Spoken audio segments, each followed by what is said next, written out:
জয় গুরু। দেখো দেখো কি সুন্দর কুমড়াটা। ও আমি এইটুকুনি কাইটা লইতাছি এই চিংড়ি মাছ দিয়া, এই অর্ধেকটা কুমড়া দিয়া পাক্কা রান্না হইব। ও কিরম আওয়াজ হইতাছে দেখছো? দেখো বড় বড় করে কাইটা দিব।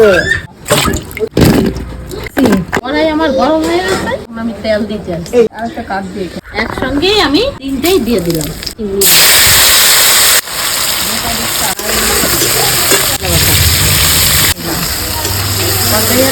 চিংড়ি মাছ বেশি ভাজলে আমি সব দিয়ে দিলাম জিরা, ধনিয়ার জিরা,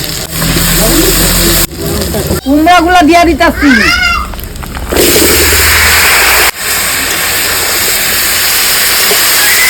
কাঁচা লঙ্কা ছিল দিয়ে দিলাম। মিঠা দিলাম, একটু মিঠা দিলাম। এবার একটু জল দিয়ে দিই সিদ্ধ হওয়ার জন্য।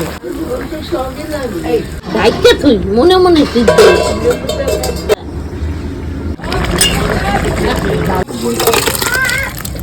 ও ফাটাফাটি।